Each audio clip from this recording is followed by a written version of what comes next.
everybody, it's Beth Bond with Southeast Green, and I am so excited to be here with Christine. Christine, tell us who you are and where we are. Hello, I am Kristan Potts, and welcome to Amy's House by Sustaining Way.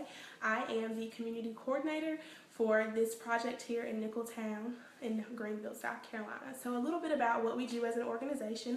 Sustaining Way works to find and teach sustainable practices, and we do that by setting up demonstration sites. Amy's House is our first demonstration site, and the site consists of a home that is designed with energy efficient technology and an edible organic landscape. So I will give you all a tour of some of the things that we have in the home. So we have incorporated different sustainable technologies into the design of this home, but also salvage materials. And it's really been a labor of love, and we've tried to engage the community as much as possible into this project, because ultimately it is an education site for them to learn more about sustainability. So some of the key things you'll see first are the pictures on the wall, and these are images that were submitted from youth from the community, because we wanted to incorporate art pieces into our landscape design, so that as they came by our site, they could remember that they had an opportunity to contribute to something that will be in their community long term. So we had them draw images that were themed around the quote, "Where there's no vision, there's no hope," by George Washington Carver, and what we do here as an organization. So we have these images here, and once we get outside, we'll also be able to see the art piece that is the centerpiece of the edible organic landscape in the backyard, and ultimately we'll also incorporate a solar panel into that art piece to be able to provide some lighting in some of the areas in our garden. As far as other pieces in the home, upstairs the home is kind of in a combination of both traditional building materials, sustainable technologies, and then salvage materials. So the walls upstairs, we incorporated SIPs into the home.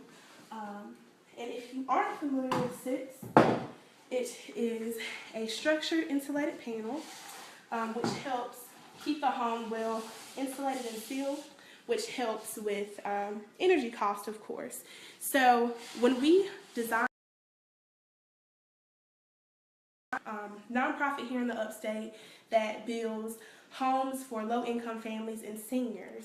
And of course, some of the older homes in our communities have issues, those families have issues with higher energy bills because their homes aren't sealed very well.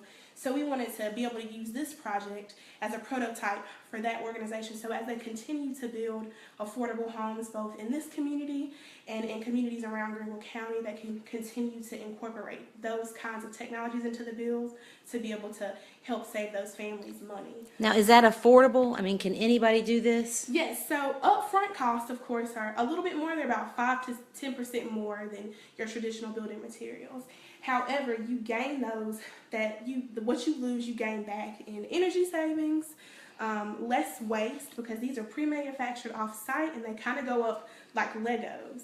So the upstairs of the home went up in about a day. Wow. Because of that, you also save in labor costs. So overall, you definitely gain that back, what you lose with the upfront cost. Mm-hmm. All right, now show me these floors. These floors are gorgeous. So when we first purchased this property, there were 2 homes on site. The home that was where we are now was very dilapidated, so we partnered with the city to have it torn down, and we salvaged as many materials as possible. So we incorporated that into the floors upstairs in the home, but also once we get outside, our chicken coop was also built with some of the salvage materials that we were able to salvage from the home. So the chickens got a recycled house too? They definitely did. All right, excellent. Now I saw this wood stove. Tell me about the wood stove. So this is a little bit different from your traditional wood burning stove. This is a wood pellet stove. And wood pellets are made out of compacted sawdust, which normally when trees are cut, that sawdust is a byproduct, and it normally goes to a landfill, but they were able to compact this and create a fuel. So we utilize this stove instead of adding a traditional wood burning stove. Now, what kind of savings are you seeing during the winter by using a wood oven? Right, because I mean, you have a fuel cost because you've got the pellets, but I'm assuming it's not as much as natural gas or electricity. Definitely. So in addition to the design, we also utilize energy efficient kind of practices in our daily lives. both the staff members who live on site. This is a rotational developmental role, and we are supposed to kind of demonstrate an example of sustainable living and practices in our lifestyles. So in the wintertime, we normally keep our heat as cool as possible, so normally on like 60, below 60, 65. On the cooler nights, we use this, and this kind of heats the home for about 4 to 5 days, so we actually don't even use it as much as we possibly would need it if our home wasn't as well sealed as it is. So our goal is to get our bill under 50, but we've been able to stay in the 55, 60 range. Wow.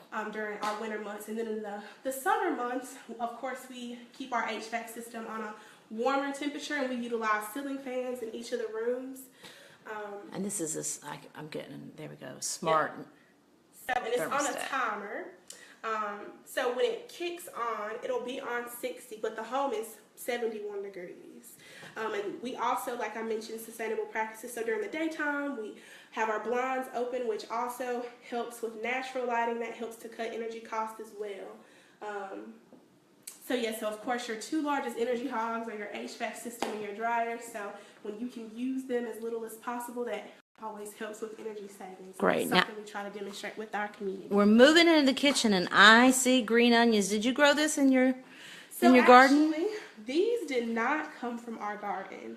Our fall garden, we had some, but we were actually picking up some trees yesterday. So the farmer who had these, he gave them to us when we were coming to pick up the trees from him. Awesome. So it's been a great opportunity with our site, and being in this developmental role, we're still learning a lot. So a lot of the local farmers here they have definitely been able to teach us, and we've been able to learn and exchange different types of practices. Great. So this is our kitchen area. And like I mentioned with the floors, we tried to incorporate as many salvage materials as possible. So there was another company in our community that had a lot of materials that were just left over from various projects. The name of that company is Campbell Tile. Now normally these extra materials, they couldn't really be used for anything, any of the projects that they would be working on. So they would have been either thrown away or sold to someone else, but more than likely thrown away because other companies in our community, most of them do larger projects. So we were able to take these salvage materials and incorporate them into our kitchen and into our bathroom. So as we continue to walk, you'll continue to see different salvage materials throughout the home. So the home is 2 bedroom, 2 bath. So we'll go over into the first bathroom space. Okay, so this is the upstairs bathroom, and this is the upstairs bedroom. And as I mentioned, you see the salvage materials of the flooring and the countertop, like in the kitchen, that was donated from Campbell Tile. And is it a low flush toilet? Yes. Okay. Yes, and downstairs we incorporated the dual flush, so you'll get to see that once we go into the bathroom down there. This is the upstairs bedroom. So this is my room, and some other things you might have noticed as we were walking through was the large amount of windows that we incorporated into the home. And we did that, of course, to be able to encourage energy savings by the use of natural lighting.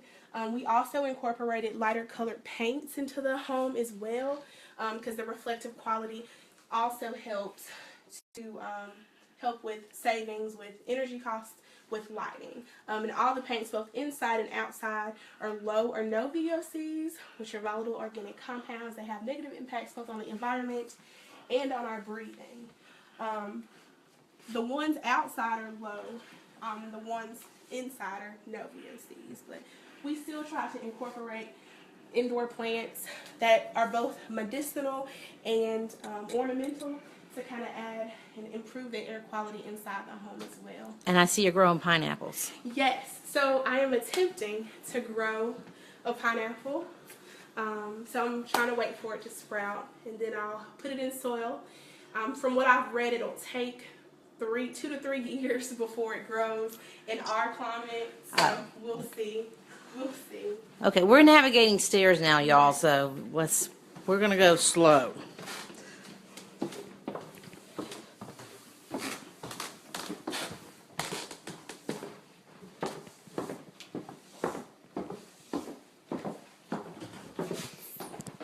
So as I mentioned, the home is 2 bedroom, 2 bath.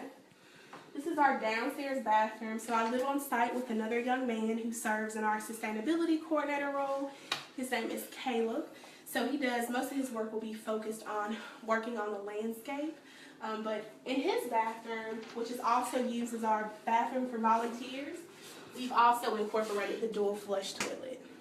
So when we first started as an organization, the home next door, we retrofitted. And that served as our hub of operations. Now that home is being used in a program called GAIN, which stands for Greenville Area Interfaith Network. In that program, homeless families, they go through a network of about 25 churches until interim housing is available. And then they provide those families with the resources they need to then become financially stable and transition into long-term housing. With the home next door that once was our hub of operations is now being used for interim home, and we were also able to incorporate the dual flush toilet and the low flow fixtures into the home next door as well. So it's been a wonderful teaching tool, and it helps that organization save on those bills. So this is our media center. And we use this as a multifunctioning space. We host events with the community. We're getting ready to do our plant start. So that's why it's a little messy down here right now. Getting ready for some volunteers in the next few days. But yes, so this is our kind of multi-purpose room. We also have an office space and a lending library. And the community can come and check out these books. They're on various sustainability topics, organic gardening, green building, global warming, things of that nature. But before we go outside, the key picture I want you to look at is this one. It says, "Welcome to the jungle." So our organization is about 5 years old now. And this is what the backyard looked like when we first purchased the property. And through the work of the community and volunteers from the business community here in the upstate and throughout the nation, because we've had some groups from around the nation come out and serve with us, this is where we've progressed to. Okay, so I'm just going to say we may lose Wi-Fi. So if we lose Wi-Fi, we'll go on, take a tour, and we'll come back another day. But let's see how far we get.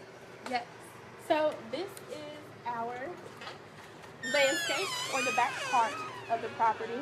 So as I mentioned, we're a demonstration site, so we are trying to incorporate different types of gardening practices into the edible landscape. Some of the key things you'll probably first notice are the trees and shrubs that we have. So we have about 35 trees on the property, both front and back.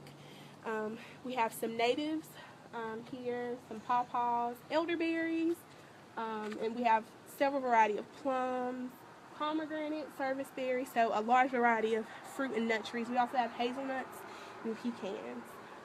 So to help with erosion, the back part of the property, we try to incorporate the terrace gardens. So we have that here.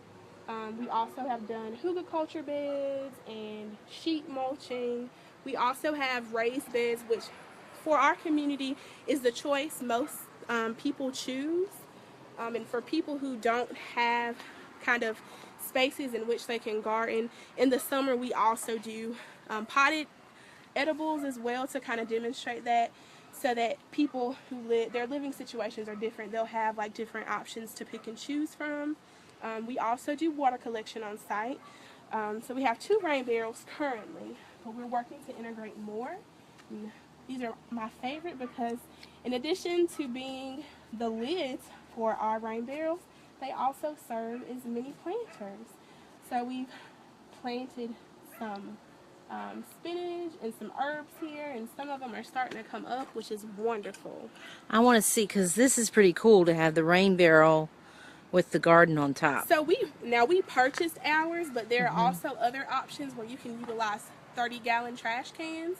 And for some of the other rain barrels that we're going to incorporate into the site, we want to also utilize that to kind of demonstrate an affordable option. Now, because of the terrain with such a strong slope, I would imagine y'all have a lot of issues with water. We do have a lot of issues with water erosion. It's definitely had an impact on the riverbank here. So the Reedy River runs through our backyard. So to protect both our property and the health of the river, we've gone in and we've done some riparian work here. But our partner, First Baptist, we've also done some riparian work over there and incorporated a rain garden. So our site here at Annie's House by Sustaining Way, the church across the walkway here called First Baptist. And then there's another site, our YMCA on Cleveland Street. We're trying to create a corridor of sustainability to serve as an educational opportunity for people who utilize our walking trail here in the upstate called the Swamp Rabbit Trail, to be able to allow our sites to really be a educational opportunity for families as they utilize that, but also different educational groups that come through as well. Awesome. All right, we're going to talk about the chickens for a minute, and then we're going to finish up. So, are you feeding your chickens scraps? So we are feeding them a combination of a lot of things. So Okay. yes, we feed them food scraps and organic feed as well. But we're trying to get to a place where we grow all their food, but we've had to supplement this fall. And we've also incorporated more birds. We started off with 6. And now we have 12, and we'll be incorporating more. So as we get more, we want to be able to have a system where we can provide all their food, grow all their food. But we've had some challenges. So we're still learning and incorporating different things into the site. So we're hoping to incorporate aquaponics or hydroponics pretty soon. And that'll be a way that we'll be able to provide them food all year long. Great. Kristen, Yes, Kristan, ma'am. I'm so sorry. No, you're fine. You rock. Thank you. Thank you for your work. Of course. We thank you. appreciate it so much. Thank you. Bye. Bye-bye.